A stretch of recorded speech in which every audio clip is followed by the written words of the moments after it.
आइए सुनते हैं आज की कहानी, जिसका शीर्षक है विरासत, जो एक ऐसी कथा है जिसमें एक संयुक्त परिवार की नींव हिलती है जब पुरानी रंजिशें और छिपे हुए राज सतह पर आते हैं। यह कहानी प्यार, विश्वासघात और उस छोटी सी लड़की की है जो अपने परिवार को टूटने से बचाने की जिद्दी कोशिश करती है, यह साबित करते हुए कि असली विरासत धन दौलत नहीं बल्कि आपसी रिश्तों का बंधन है। काशीपुर का ठाकुर हवेली, जिसके ऊंचे ऊंचे खंभे और पुरानी दीवारें सैकड़ों सालों की कहानियां समेटे हुए थी, आज एक अजीब सी खामोशी में डूबा था। हवेली के बीचों बीच बने आंगन में, जहां कभी बच्चों की हंसी और बड़ों की गपशप गूंजती थी, अब सिर्फ सन्नाटा था। ठाकुर रघुवीर सिंह, इस परिवार के मुखिया, जिनकी एक हुंकार से पूरा काशीपुर कांपता था, आज अपने बिस्तर पर लेटे हुए थे। उनकी सांसें भारी थीं और चेहरा पीला पड़ चुका था। डॉक्टरों ने साफ कह दिया था, वक्त कम है। रघुवीर सिंह का परिवार बड़ा था। उनके 3 बेटे विक्रम, यशवंत और हेमंत, और 2 बेटियां सारिका और ममता। सभी की अपनी अपनी दुनिया थी, लेकिन हवेली की छत के नीचे वे एक साथ रहते थे। विक्रम, सबसे बड़ा बेटा, एक सख्त मिजाज का व्यापारी था, जिसका ध्यान सिर्फ कारोबार और पैसे पर रहता था। यशवंत, मंझला बेटा, एक नाकामयाब लेखक था जो अपनी असफलताओं का ठीकरा परिवार पर फोड़ता था। हेमंत, सबसे छोटा, एक आधुनिक सोच वाला नौजवान था जो शहर की चकाचौंध में खोया रहता था। सारिका और ममता दोनों शादीशुदा थीं, लेकिन उनकी ससुराल की समस्याएं भी हवेली तक पहुंचती थीं। और फिर थी अनन्या, रघुवीर सिंह की सबसे छोटी पोती, हेमंत की बेटी, जो सिर्फ 16 साल की थी, लेकिन उसकी आंखों में एक अजीब सी चमक थी, जैसे वह कुछ बड़ा करने के लिए पैदा हुई हो। जब रघुवीर सिंह की तबीयत बिगड़ी तो परिवार में एक अजीब सा तनाव पनपने लगा। हवेली, जो कभी एकजुटता का प्रतीक थी, अब एक युद्ध का मैदान बन रही थी। बात शुरू हुई संपत्ति से। रघुवीर सिंह के पास सैकड़ों एकड़ जमीन, कई कारखाने और काशीपुर की सबसे बड़ी कोठी थी, लेकिन उनकी वसीयत का कोई अतापता नहीं था। विक्रम चाहता था कि सारी संपत्ति उसके नाम हो, क्योंकि वह सबसे बड़ा था और कारोबार को संभालता था। यशवंत का कहना था कि उसे भी हिस्सा चाहिए, क्योंकि उसने अपने सपनों को परिवार के लिए कुर्बान किया। हेमंत को संपत्ति से ज्यादा अपने पिता की इज्जत बचाने की फिक्र थी, लेकिन वह भी पीछे नहीं रहना चाहता था। एक रात जब आंधी चल रही थी और बिजली कड़क रही थी, हवेली के बड़े हॉल में परिवार इकट्ठा हुआ। विक्रम ने मेज पर मुक्का मारते हुए कहा, पिताजी ने सारी जिंदगी मेहनत की और मैंने कारोबार को इस मुकाम तक पहुंचाया। ये हवेली और जमीन मेरे हक की है। यशवंत ने तंज कसते हुए जवाब दिया, हाँ, और मैंने क्या किया? सालों तक तुम्हारे लिए हिसाब किताब संभाला, लेकिन तुमने कभी मेरी कदर नहीं की। हेमंत चुपचाप कोने में खड़ा था, लेकिन उसकी आंखों में गुस्सा साफ दिख रहा था। सारिका और ममता भी अपनी अपनी बात रखने लगीं।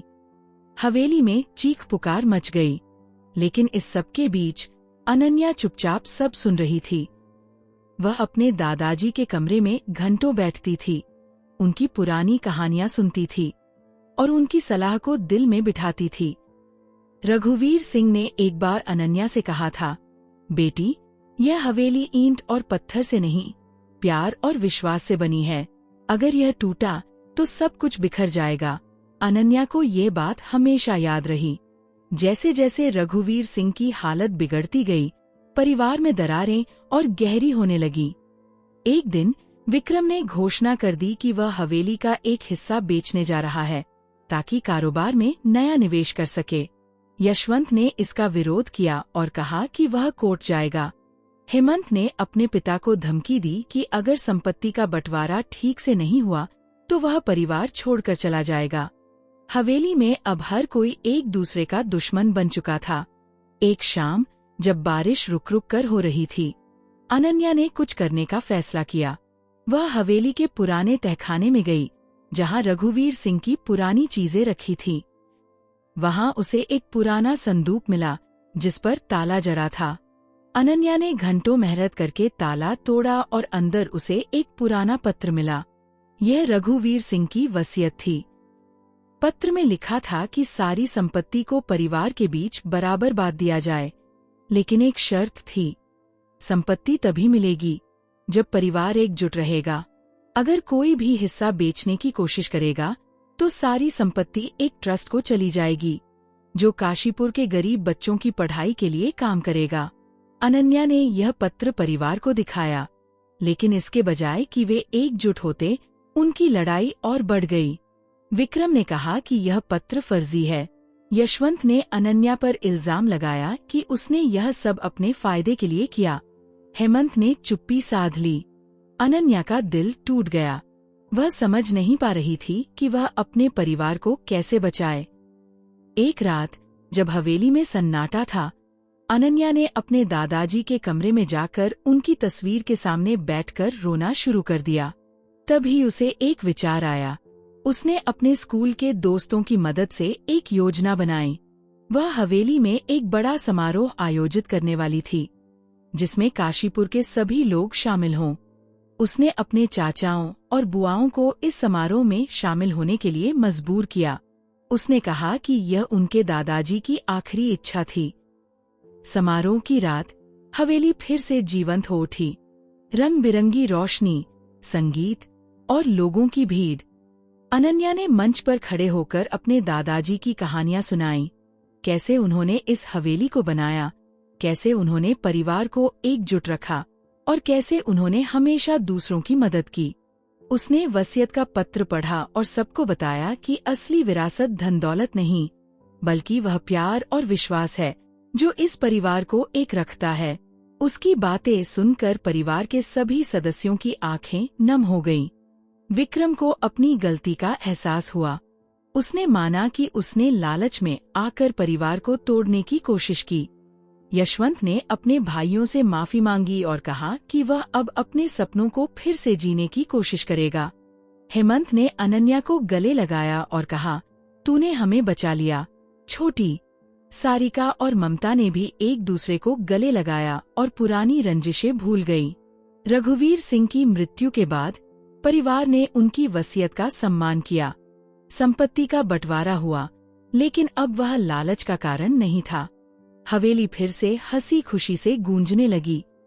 अनन्या ने अपने दादाजी की याद में एक स्कूल खोला, जहां गरीब बच्चे मुफ्त में पढ़ते थे। और काशीपुर के लोग आज भी उस छोटी सी लड़की की कहानी सुनाते हैं, जिसने एक टूटते हुए परिवार को फिर से जोड़ा।